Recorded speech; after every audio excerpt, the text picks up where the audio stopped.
Hello and welcome to the Aerospace Village talks. My name is Matthew Gaffney, also known as Gaffers, and today I'm going to talk to you a bit about my experiences with vulnerability disclosure in aviation, and give you some of my lessons learned should you find yourself going down the same path in the future. So I need to be absolutely clear what I'm going to cover in this talk and what I'm not going to cover. So I'm going to strip out any detail of the vulnerability itself, the manufacturer, or even the technical platform that it's on. This is purely talking about the process that I went through in terms of trying to disclose the vulnerability, what worked and what didn't. I'll talk about the timelines and the steps I did take, as well as the frustrations that I've experienced along the way. I'm sure that the manufacturers also have frustrations, but they haven't communicated those directly to me, so I can't share those. And then also I'll cover like the differences of opinion that we had, any kind of third-party assistance, and then the current situation and the future steps, because believe it or not, this is still ongoing. It isn't over, and I'm going to keep going until I have absolutely exhausted every single avenue. Although, as you'll see, at the end, I am literally at the last stage. So a bit of a background. I'm a contractor, and I was brought in to work in a team that was working on the entry into service at the operator level for new aircraft, and it was a role I couldn't pass on. I had already worked with this company before and really liked them, and to A, go back to them and work again, and B, working on cybersecurity and aircraft was just a dream come true. So I jumped at the chance and started working with them, and pretty much threw myself into the role. And the role covered basically it's a security wrapper around the whole program really. So I was there designing policies and processes and procedures for the different areas that required it, overseeing the secure design of solutions and systems. And those were both the in-house and the third-party designs as well. Some general information assurance around what was being delivered, and then, of course, following the good principle of trust but verify. We got a third party in to do some pen testing, and obviously my role was to design that pen test and get it signed off by the boss. And then as I went through, I was basically giving guidance and assistance to the entire team, when they requested it, and sometimes even when they didn't. I could see there was an issue or see there was a concern, I would step in and give some assistance. So discovery. So I think it's important to know I did not actually discover the technical vulnerability. It was a third-party pen test company that did. And as I said, they were brought in to check my work, because like I said, trust but verify, and then also to see if there are any other issues that I had missed, or they were given scope in other areas that I hadn't looked at, because I knew they were going to be looked at by a pen test company anyway. And we set them on their way. And it wasn't just once. We used them a couple of elements in the program. And then on day 2 of this particular one, it was we need to have a call because we found an issue. And when you've engaged a pen tester and you get a call like that on day 2 of a 5-day pen test, you know that it's not good. So they shared the details of what they'd already found with us. It didn't sound good. However, the thing to bear in mind is this was a pen testing company. They deal with a technical opinion. And in aviation, aerospace, that's not the same as a safety impact. And there's been lots of discussions about safety versus security and what it means. But when you're dealing with disclosing vulnerabilities in aviation, especially, you have to demonstrate how it would have a safety impact. So, but I'll come on to that a bit later on. And the pen test company, they were really good actually. They're very nice as well. They provided the full details, the PCAP files, and included a proof of concept script as well that they had developed to perform the attacks, and they provided it to me so I could then verify and maybe investigate a bit further. So the initial disclosure took place in April 2019. And this was, the with the manufacturer, the operators have a portal which is used for all transfer of information and data going backwards and forwards. This is in the days before any of the manufacturers, aircraft manufacturers, had a vulnerability disclosure program or policy, and basically what we did is I rather naively assumed that if I uploaded the technical details of the vulnerability, they would look at it from an aviation perspective and go, oh yeah, that's not right, and maybe there's something we can tweak to improve that. I was naive. So the initial response I got was that actually what had been found was an intended functionality and not a security issue. And just a word of advice to organizations out there: never, ever, ever say that to a security guy working as a pen tester or as an information assurance. You will just get the hackles up. And, like I said, in this scenario, that's what happened. I was like, okay, fine. You don't think there's a safety issue? My gut feeling says there is, but I didn't know enough at the time to really be able to communicate that. So I started an investigation, but from the perspective of safety. So in early June 2019, I started an investigation with multiple stakeholders across the business. And so I dragged in engineering, pilots, e-operations, airworthiness, everyone I could think of that could give me their point of view on what this meant. And I basically, and together we formed a number of scenarios and assessed what the potential safety impact could be. And we found that there were multiple scenarios which absolutely would have, if they were successful in the endeavors, would have probably or could have led to a safety impact. Now, there's no guarantee to say we would. There are other things in place, and I can't talk too much in detail about it because that would kind of give it away. But there are other controls in place. But should any of those fail, then there's a possibility of this having a potential safety impact. So we put together the investigation, we put together the safety case, and we actually supported it with the manufacturer's own operational guidance and procedures that stated that if this happens by accident, it could have a safety issue. So we had it in their own words, really, that if this was an accident and somebody made an error, then it could have a safety impact. And here I was showing a vulnerability that could show that actually somebody could attack it and have the same impact or the same effect. So I passed all those back, back to the manufacturer with demonstrations and the proof of concept. I made videos of doing it and provided everything to them. And for 2 months, they investigated themselves, or at least they said they were. And during that time, we were looking at this from our perspective as what it meant for us. So we were starting to do our own mitigations as well. We're looking at technical and procedural mitigations that we could put in place that would not nullify, but they would certainly reduce the likelihood, and they would potentially also reduce the impact as well. And then in early July, we received a response that they would indeed, they agreed with us there was a small issue, and they agreed that they were going to make a small change to the configuration. And this was not ideal because the vulnerability was still present. The vulnerability had not been fixed. The configuration changed. All that did was reduce the attack surface down. So it was still possible to, and in fact, it still is today possible to leverage this vulnerability if you know what you're doing. And despite not being happy with that, we reluctantly accepted that we weren't going to get any further than this, and with this change in our own mitigations as well, that we were happy with the risk at that point. However, I wasn't quite happy. So the manufacturer developed a new version and they released it in early 2020. And at this point, I was not full time. I was just working a couple of days a week for the operator. We had things had changed a little bit, and I was just working 2 days a week.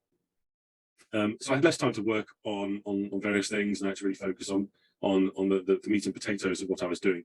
So in early 2020, a new version was released to operators, And in the release notes, there was a very small little note just about the technical change that had been made. Nothing else.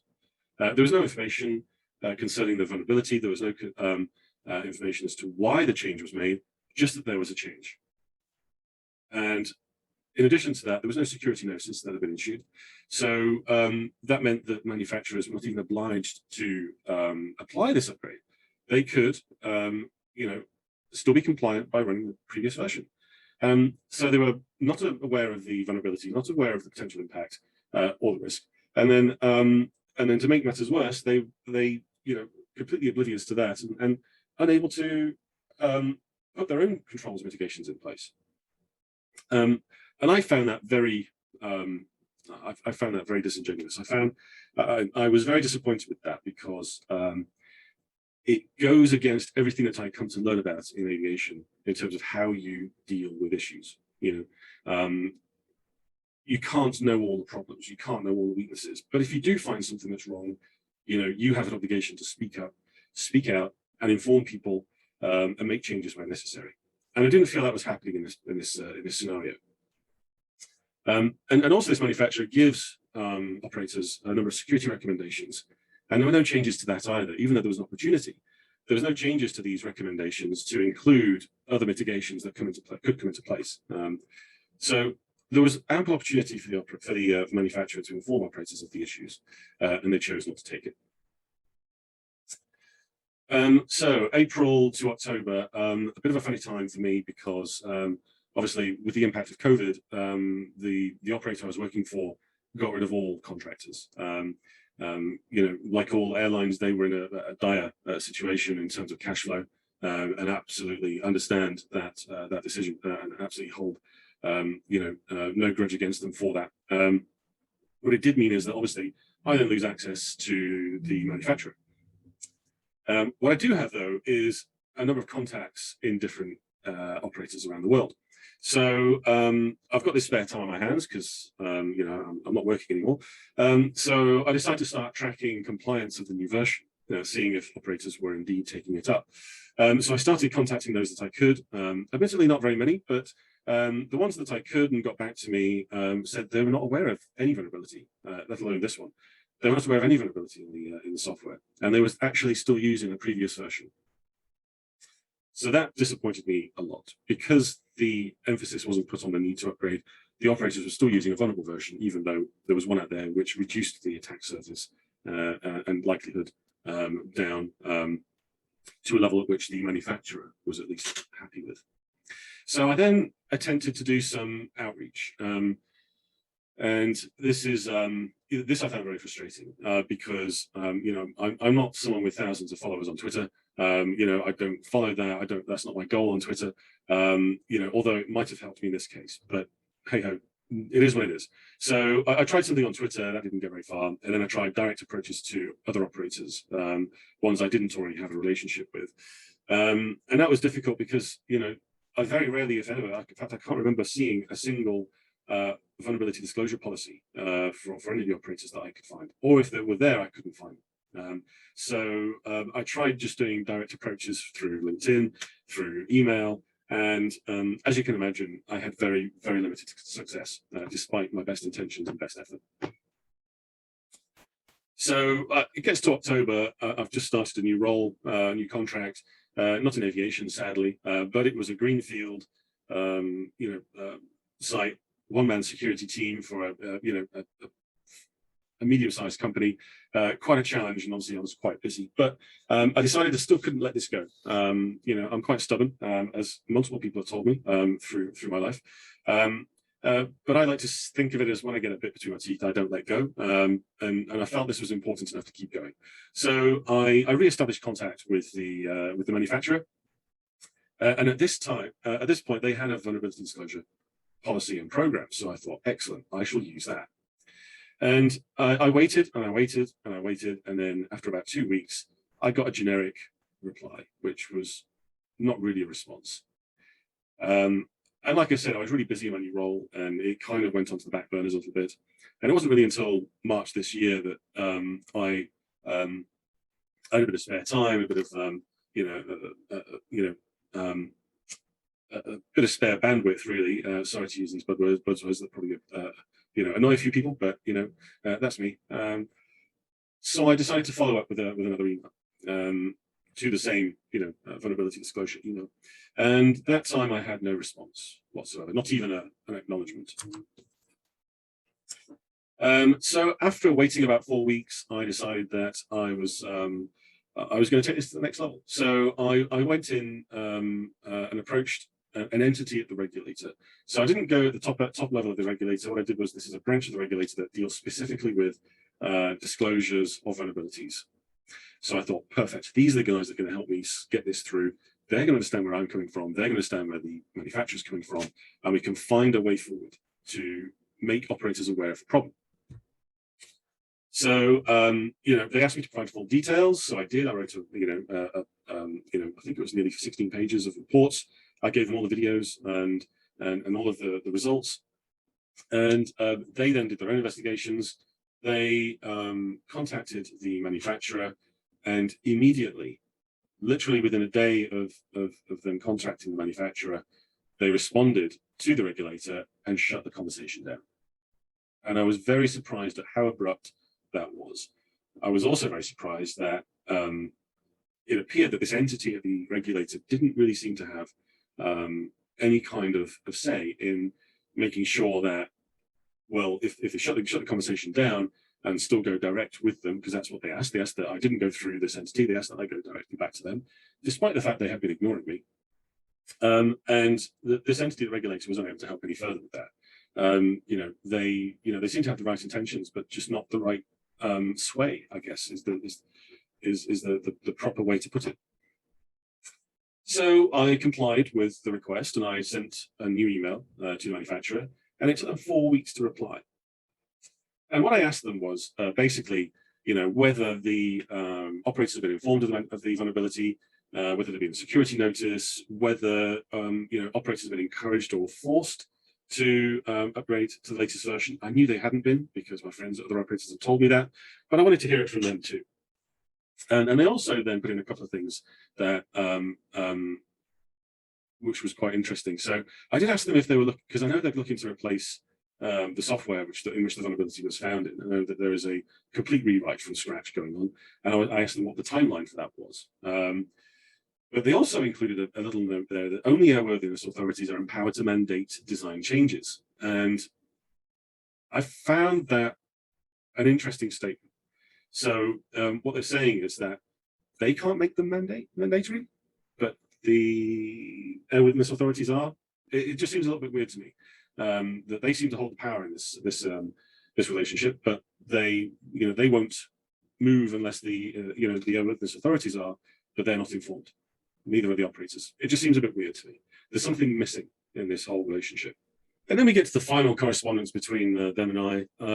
So I asked them, nicely to make the update, or consider making the update mandatory, given the potential impact and the safety implications of it, and that they could also maybe amend their security recommendations, which I actually find extremely good, to include the mitigations that I'd shared with them previously, or that they allow me to inform operators myself, either through direct communication or a public disclosure. Now, I don't really want to go down the route of public disclosure. I would rather, be kept, more closed loop because the vulnerability hasn't been fixed. So it would be irresponsible, really, to disclose that whilst it hasn't been fixed. And I, at the same time, I hadn't also told them I had already tried direct communications. But I was hoping that maybe if they were okay with that, they would give me a list, a good list of people to contact on their behalf. And then I got the response, as you can see, nearly 2 weeks later, and the response actually upset me quite a bit. So they were saying that as I had not gone through the proper vulnerability disclosure process with them, there was no mutual agreement or understanding reached between the two parties. Therefore, they don't support a non-coordinated disclosure. That's rather disingenuous, because they know for a fact that when I first approached them, albeit at the operator level, that they didn't have a vulnerability disclosure program. This has been going on so long that it predates their program. and also saying that I hadn't shared any content, which was wrong because I'd given them full details, proof, code, everything. So I found that really, really disingenuous and very disheartening to read. Reading between the lines, it's almost like basically a very curt response to say, get out of our way, is what I'm reading, really. And this is actually cut and paste, so I actually lifted this from their email. I haven't embellished this at all. I've just obviously omitted the words of the manufacturer, the names of the manufacturer. And of course, they don't expect third parties to contact its customers on the manufacturer's behalf. So that's them saying, don't get in touch with them. We don't support that. So, you might think that's the end of the road. It isn't. So it's still ongoing. So following advice with some other researchers and people who I respect a lot in this business, they have had really good results going direct to regulators. And not these entities that are kind of built for this, but actually to the regulators themselves, the people who deal with the airworthiness and the safety aspects directly. So that is going to be my next step. I'm going to follow what they did. I'm going to, I've already started with one, but I'm going to do it to multiple, and I'm going to make a full case, and I'm going to show them everything I've got. Unless these regulators request it, I will no longer initiate contact with the manufacturer in question. I think there are enough chances now. There are enough information from me, free dinners, so to speak. So I think it's unless I'm asked to or forced to, I'm not going to initiate any communication. If they want to get in touch with me, that'd be great. But bear in mind that if they do, unless it's about some proper meaningful steps forward in this issue, then I'm not going to be very receptive. And then, like I said, I know this software is actually being replaced, and when it is, and when it's safe, and I know nobody's using the current version, I will think about going public with the whole thing, because there won't be any safety impact at that point. But this could take several years. So I have no idea where the software is in this development cycle because they won't let me know. So I'll probably rely on my friends in the operators to give me a little nudge when that happens. And like I said, I'll give the whole thing. It's not a uber technical vulnerability. It is something quite basic, very simple. It has to be. I'm not a pen tester. I'm not a hacker. I like playing. I do information assurance. I like learning new things. I'm not an uber hacker like some of these other guys. This is not a complicated hack, but there is a safety impact, in my opinion. So that is why I've got the bit between my teeth on this one, and I'm going to keep doing it. Remember, my wife works in the industry, so I have skin in the game on this, and I'm not going to let go. So what does that mean for you guys? I'm sure that there are other researchers out there who are going through similar frustrations, or you're having better results. If you are, please get in touch, share your stories. I would love to hear them. But I've got some recommendations based on what I did, although the VDPs at aviation in aviation businesses are pretty new, I would always initiate through VDP. They've published it on their websites, and they hold them to it. Hold them to their own policies, hold them to their own procedures. But also, when you do disclose, remember you may not have all the details. If you've managed to get a silo of information on one part of the aircraft or the system you're dealing with, there may be interactions with other things that you're not quite aware of. These things are immensely complex. I was lucky I was working at the operator level, so I had access to not just specific software, but also the configuration details and recommendations for everything around it. So I could make that full determination. But there are scenarios where you may not have all the details, and I'm working on something else right now, and I'm in that situation. So it could be a bit of a two-way street between you and manufacturer. Also, before you disclose, research any safety impacts that they could have. And include these with your disclosure. And there's two ways you can do this. You can look through regulations, and they are quite long. They are they're good for putting you to sleep at night. Apologies to the guys who write them. I know what policy writing is like, but they are very, very dense. They are very, very information heavy. But in there, once you get into it and you start understanding it, you'll find the rules and the recommendations which will help you make your safety case. or you could do. Also use aerospace SMEs, use your pilots, use your engineers, use your EOP engineers, use your airworthiness guys. If you don't have access to them, then reach out to people, see if they have friends and contacts who could maybe, anonymously, because they're going to have to maintain their professional relationships, but they could maybe provide that information or their opinion to you on certain things, or even just steer you in the right direction.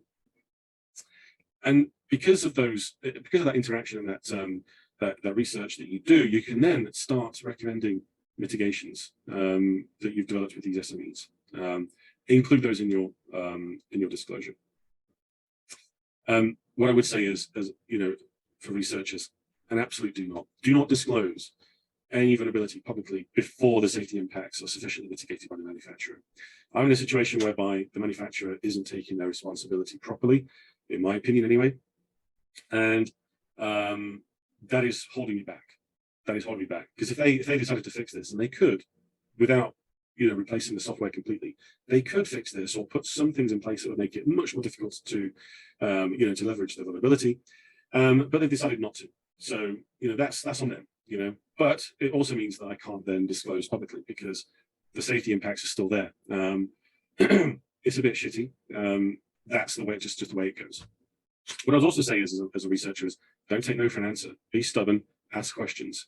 You might annoy them, and I probably have annoyed this manufacturer beyond what they're probably used to in terms of scrutiny from somebody who's not in airworthiness. But don't take no for an answer. Don't sit down. Don't get fobbed off. And what I would also say is, don't be as nice as I have. I've given them lots of chances to do the right thing, and they haven't. And it's taken me this long to basically say, right, that's enough. I'm going to go to the regulator, and I'm going to see what they say.